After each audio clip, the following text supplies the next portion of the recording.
Right. Good morning, afternoon, or night, and at the moment, good morning to the one person who's actually watching us. Three people. Oh, three people. Good Thank morning. you. Thank you. I'm sure more will join as we go along. Okay, what are we talking about?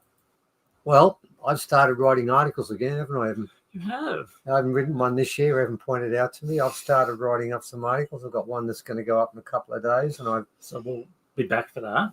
and we've got two others, but at the moment, one's with New Dawn and one's with Nexus. Well, one is going to Nexus, and they've sort of got to go through there first, but they will turn up. But for now, we're not going to talk about papers I haven't written or will be writing. I'm going to talk about a awakening conference. Now, one was done last year in the winter solstice, which was towards the end of June. And a gentleman by the name of Wayne decided he wanted to put this on, and all credit to him because it was a very brave move.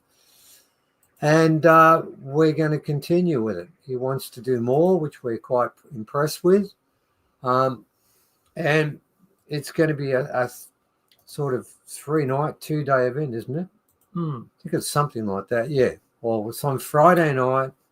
Friday night, all day Saturday, all day Sunday. Yes. Right. So there's no extra nights.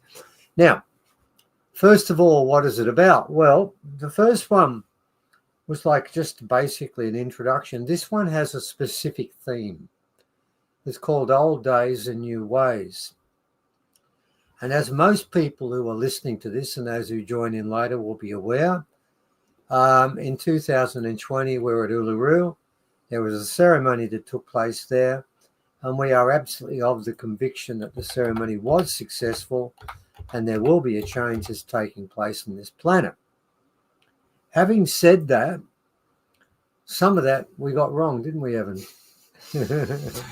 Yeah, well, we share information as we get it. Yeah, we do. And we always make it clear that sometimes the information we've given is right at the time, but then not right further down the line.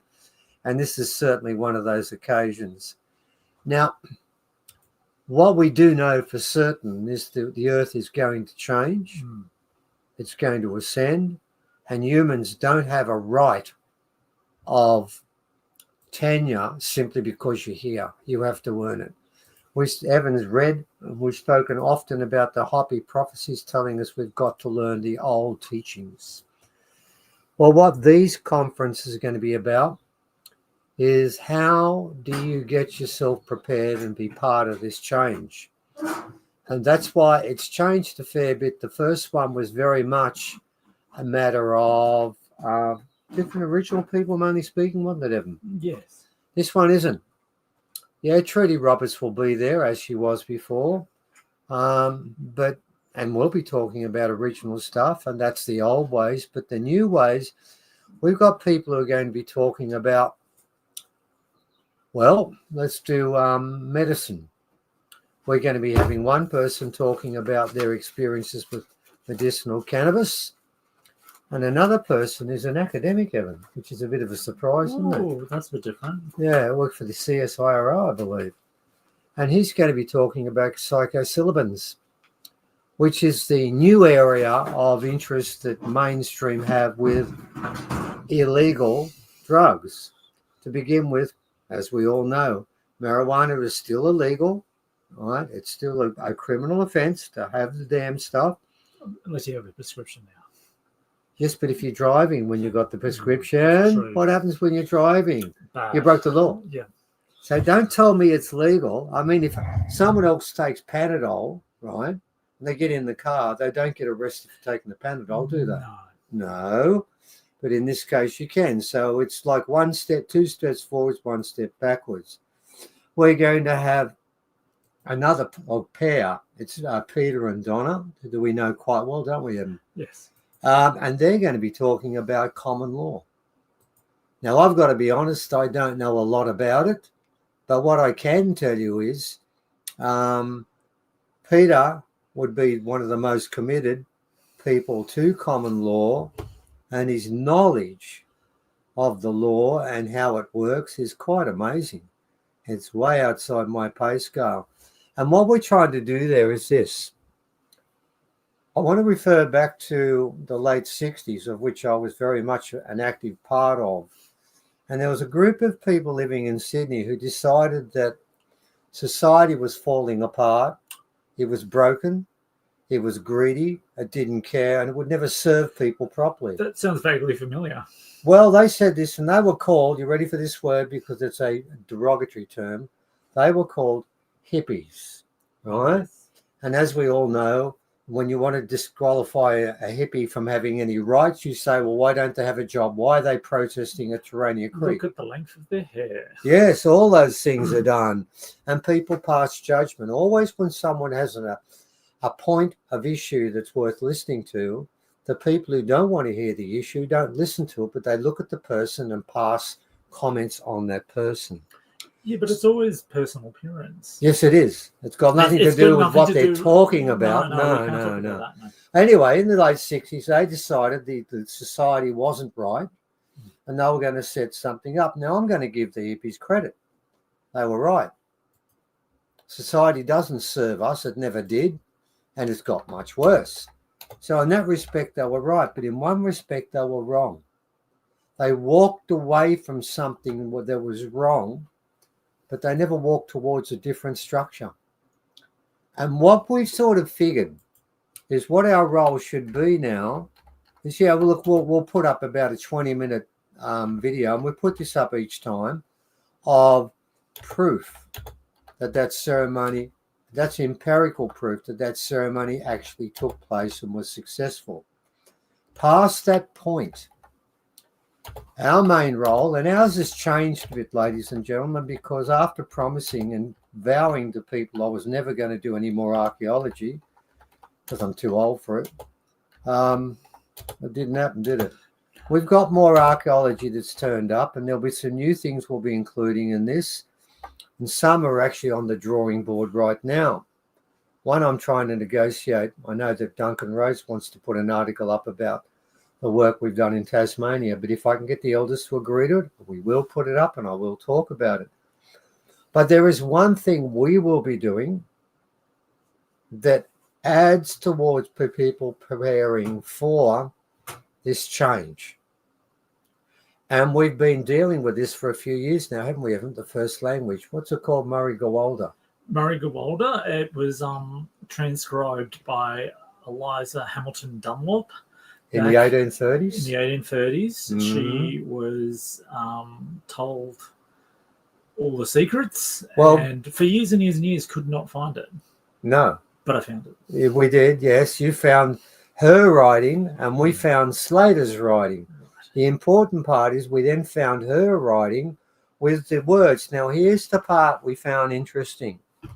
These words come from what is regarded as, and I've had original confirmation of this, is the first language spoken. And it was spoken throughout the world, not just Australia. Yes, it's original, right? But it was given to the rest of the world. And this language has a power in the combination of sounds, in the combination of different vowels and an occasional consonant. And I have tried this out once when I read this language to two elders and I saw the result. And there was a palpable result. They did react to it. It does have a power. Carrie Ann Fields is going to be one of the people speaking. Yes, I'm going to get to that, Carrie Ann. I hadn't spoken about everyone because we're covering this more angles, by the way, ladies and gentlemen. We're covering it. What we're trying to do is get a broad scope of speakers that all deal with one aspect of how we live together, how we react with one another, and how we should behave. Now, I haven't done education yet. We'll be doing that later. And one of the things you've got to try and do is get your head in the right space so you can be part of this change. And that's what Carrie Ann Fields will be doing with her partner, Chris. Is that correct, Evan? Yeah. Well, we're going to introduce to you, and the first time it will be done ever publicly will be at this presentation in the winter solstice. It seems the right time to do it. And what we're going to do is I'm going to tell people to bring a pen and a paper, and at one time during our presentation, I'm going to give you the 10 base sacred words. And they are the words, and this language that Eliza Hamilton Dunlop compiled was given to her by the chief elder of the Wallamine. They believed in her, they trusted her, and she did a lot to earn that trust. In fact, if you even look up in Wikipedia, she's acknowledged as a writer of Aboriginal text. They don't deny that she did it. In fact, she led the protest when Mile Creek Massacre was first excused by the courts, and led the protest that saw these people punished. And I think hung. A couple were hung, weren't they? I think so. I think it's the only time that white people were ever hung for killing Aboriginal people. Because they were very careful after Mile Creek. They didn't let people know who did it anymore. They got very quiet because they found out finally the government wasn't going to back them. They did to begin with. Now, what we'll be doing is we're going to share with you. Now, these words we're going to give you are words that should be used when you're meditating, when you're out in the countryside, not when you're partying, not when you're going to a football match. It doesn't work that way. It doesn't work that way at all. They should be used in the right circumstances, and those words will have an impact upon you. We're all about this time round preparing people for what the Hoppy said. You've got to embrace the old teachings. Well, the old teachings cover so many areas. They cover medicine. They cover your private health, public health. They cover the types of things that people tell you that are right and incorrect, the things that aren't right and aren't correct. All sorts of things make up old teachings. So what we're going to try and do is in each of our presentations, we're doing one further on in Byron Bay and hopefully one down in Victoria. That hasn't been fully confirmed. The Byron Bay one has been. It's on in mid-September, isn't it, Evan? Yes. Right, but first up, what we'd like you to, well, there we go. That's the People's Court seal, isn't it? Is that from Peter and Donna? Yeah. Yeah. Those people will be amazing. You may not have heard them before, but they are going to be quite stunning. Now, you take Sifu Felipe. He's going to talk about one thing, earth magic. He's basically trying to run. He's got a farm. He's going to set up workshops there where people can get in contact with the earth itself. Arnie Trudy will pick up from where she came last time, talking about the change again from an original perspective. Kerry Ann Fields and Chris Bygrace will be talking about how you prepare yourself for that.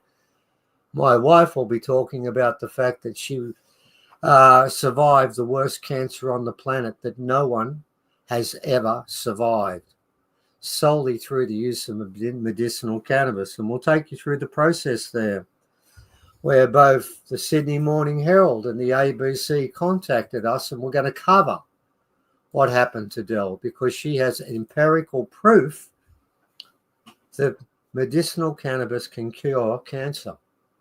And stage 4. Stage 4. My wife had a reading of over 600,000 for her cancer count when she was admitted in hospital, and she was told she had a month to live and was told to go home and die. A month later, actually 27 days later, her cancer count had dropped by 450,000. And the only thing she'd taken was medicinal cannabis. And within 3 months, her cancer count was below 12. And for the last 10 years, it's been 2 or less than 2, which means 1.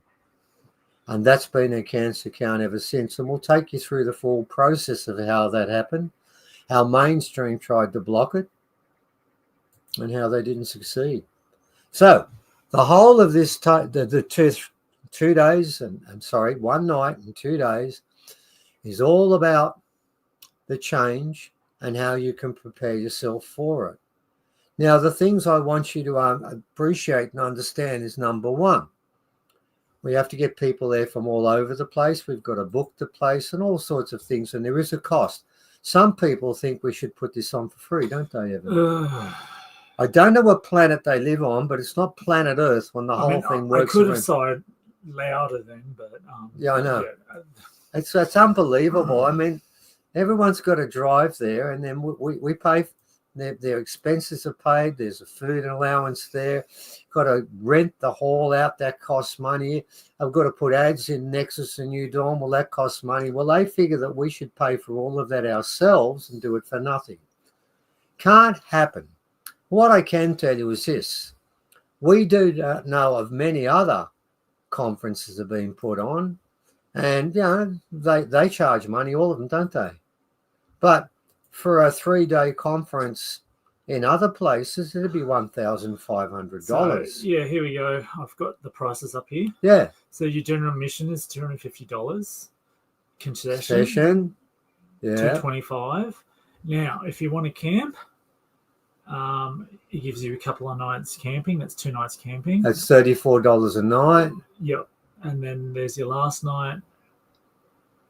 Yeah, so there's your powered and non-powered camping, depending on what you want. Yeah. And then there's an online ticket.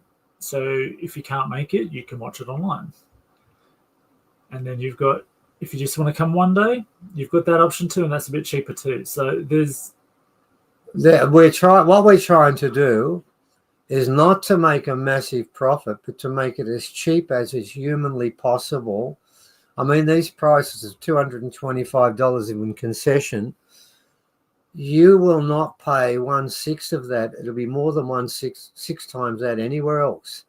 We're doing it deliberately for free, as much as we can do it for free. No one makes a big profit out of this because the costs eat up a lot of that money. But what we're trying to do is to make sure people can become part of this. And one thing we don't want to do is make it so that unless you've got $1,500 laying around somewhere, you can't afford to come. I know I don't have that. No, none of us do, actually. No, not in this day and age. No, but there are conferences for people who've got a lot of money. If they want to spend their time at Uluru or Papua New Guinea or up in the Lamington area there, you can pay more for that, and it costs more for them to rent it, so that's fine. Yeah. What we're trying to do is to put this on as cheaply as is possible without going into debt. And I've got to make the point, all credit to Wayne, after the first conference, he did not make a profit. He made a loss. So that gives you a bit of an idea of the incentive behind the person who's backing this. Theoretically, if you try something, you make a loss, you don't come back to it. Yeah, that's right. So, yeah. I mean, that's the other thing you got to think about. What have we all done to get to this point?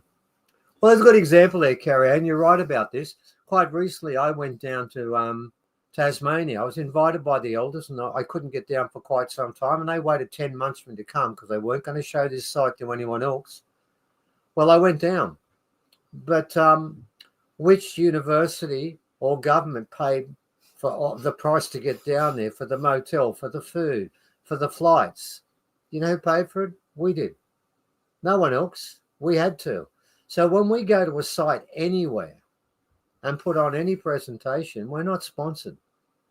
And if we don't get some money somewhere, we can't go anywhere. So if people find the fact that we're asking for a little bit of money, and I am making that point, when you compare this to any other presentation that's ever been put on in this country, the one thing I can guarantee you is this is the cheapest ever. And in return, what are you going to get? Well, you're going to get a pathway, a sort of how-to event where you can start to work out, how do I become part of this change? Well, what we're going to try and do is we're dragging in people from all over the country. Now, when we do the one in Byron Bay, that's going to be very much a blackfella one, isn't it? We're going to get quite a few people who are going to be talking more about their way of living. But this time round, it's not so much a blackfella one. In fact, it's more a whitefella one where we're going to talk about the way that we can change our medical system, the way we can change our legal system, the way we can change, and we'll get onto other systems as we go through it. Because what you need to do is, if you're going to change something and walk away from something, which is what the hippies do, and all credit to them, that's important. But equally, you've got to know where you're walking towards. You've got to have something to walk to. Yeah. Otherwise, it's chaos. Well, no, not if we do it properly. Yeah. If we set up a legal system, we set up a medical system, we set up an educational system, then you start to put together, and people can start putting together, how we change, how we become part of the earth. And look, you've got Michael Tallage's Ubuntu movement. Yeah. There are things in place. There are things in place. Yeah, Michael's been doing that for a while. Yep. And that's very successful in South Africa and through Africa. And the general idea of working as a community is what this is about too. Yeah, it's a skills-based economy. Yeah. And that's what we're trying to do here, ladies and gentlemen. We're trying to address different skills. So we look at a form of government based around common law. And we won't speak about that, but we've got the two best speakers, I reckon, in Australia who will. In fact, they're putting out their own sort of, is it bi-monthly newspaper? Yep. Yeah. Yep. And they've done two of them, right? And they're trying to get them spread. And this is part of the way they want to do this. Now, when we talk about psilocybin, magic mushrooms, you might think we've got some hippie with dreads and a couple of nose rings and earrings and one through the Nah, this guy worked in the CSIRO and has found out and now can prove empirically that for people who have issues, psychological and mental issues, which makes up about 1/2 of the planet, ladies and gentlemen, these things can be of assistance. So we should look at it. Medicinal cannabis can cure literally and virtually everything. It's much better than chemo. It's much better than radiation, and it's selective. It only works on the issue or the place where there's a problem. If you need to rebuild the nerves, it will do so. If it needs to kill a cancer, it will do so. But it will not harm anything else. I remember recently listening to a show on the ABC where this group were raising money for children with cancer. And he said something interesting. And I found it quite revealing. And he's a very good man. He said, well, we need the money for two things: to help those people who may die and see if we can stop them. But what he also said, that anyone that lives through this severe cancer as a child has long-term impacts from the chemo. And he said, we need to help them because those long-term impacts will never go away. So basically, it sounds to me like this medicine is you rob Peter to pay Paul, right? And basically what you do, oh, we got rid of the cancer, but you're infertile for the rest of your life. Deal with it. What does that mean? You're not having kids, man. You're not having a family. Oh, I didn't know that at the time. I was listening to what they were talking about. He was talking about the long-term impacts for the kids. And I've got to tell you, you've got to ask yourself, when is a medicine, why does a poison become a medicine? Why does a poison, well, you know you're going to get sick, it's going to make you ill, maybe even kill you. Why is that called a medicine? I thought it was called what it is. It's something that can kill you.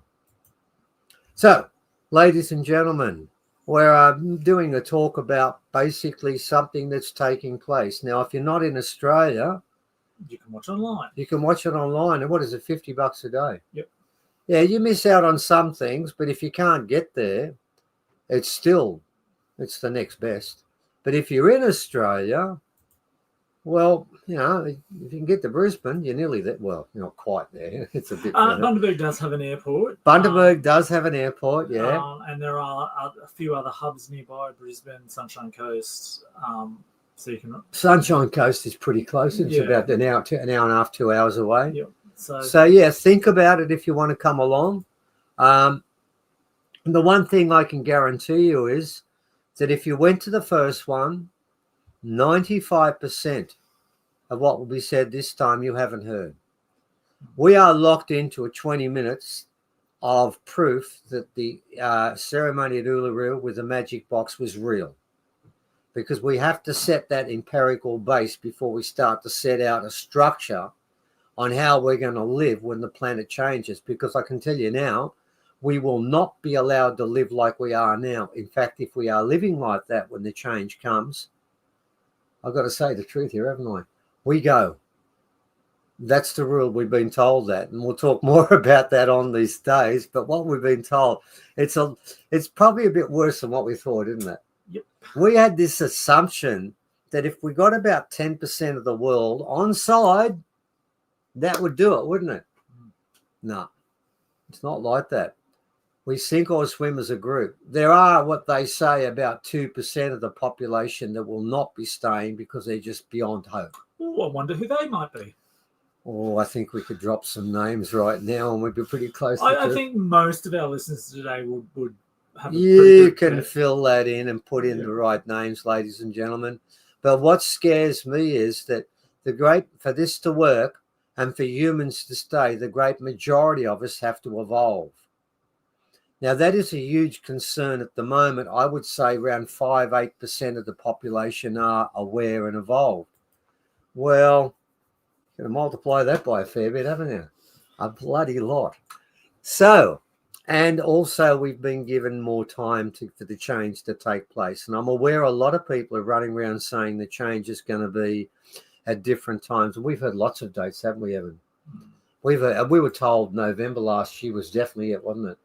The 11th of November, the world was going to change then, wasn't it? Mm-hmm. Remember we had people ringing us up telling us that? I spoke to them recently. I spoke to one person. They said, "Oh, what happened about that?" Yeah.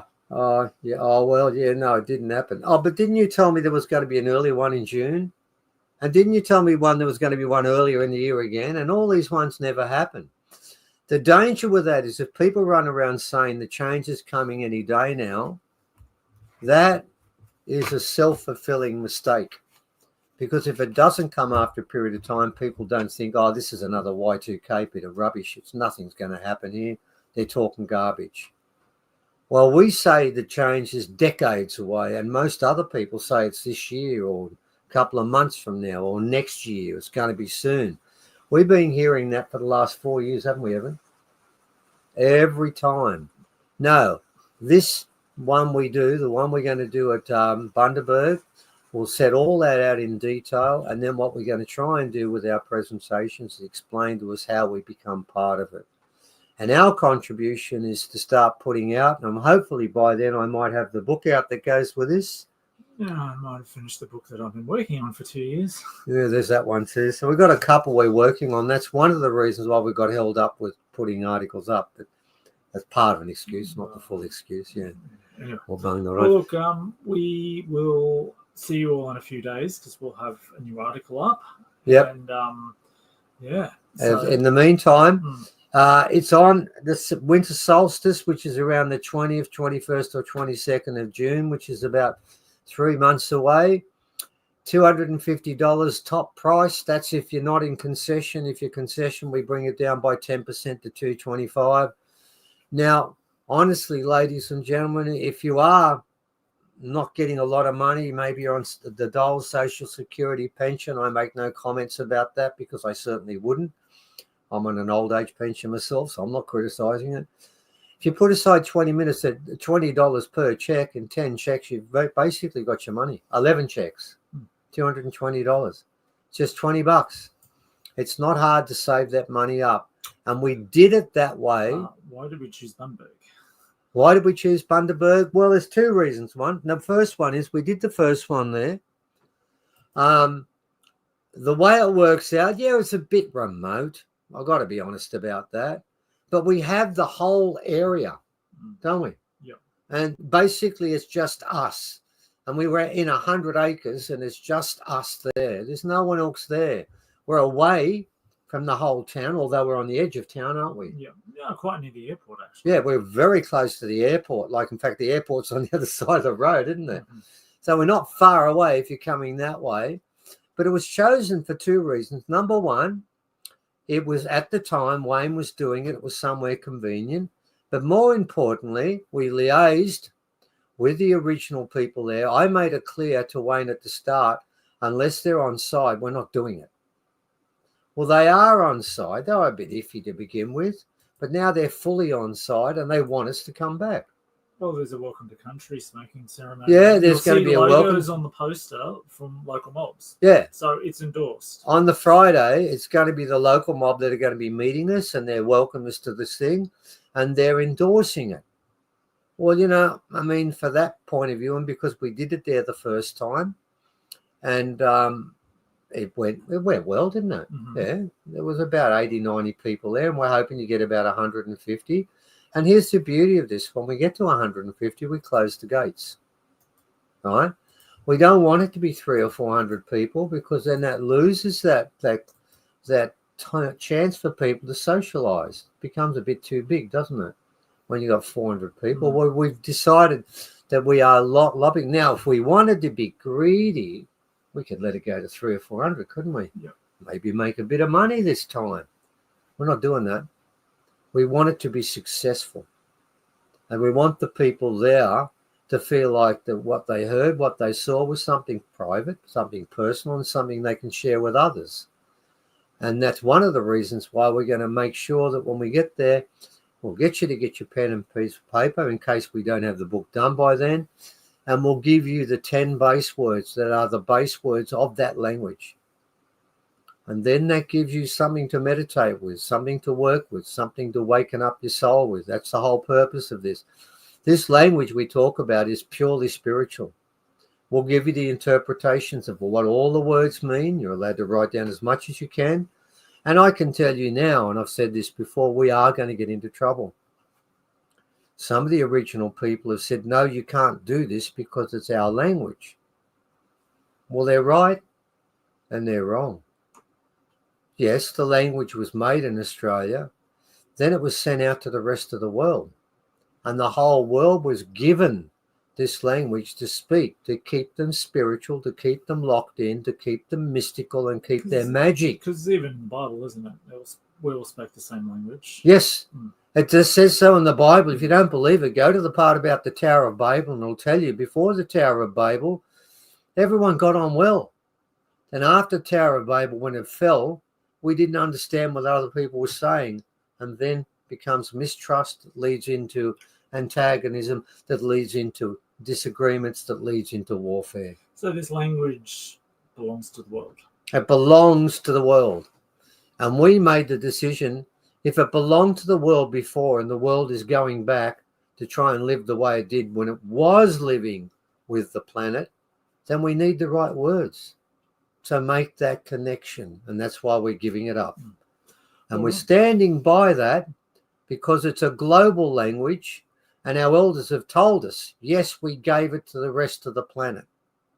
And we're going to do the same thing. So, ladies and gentlemen, think seriously about coming to join us. You will enjoy it.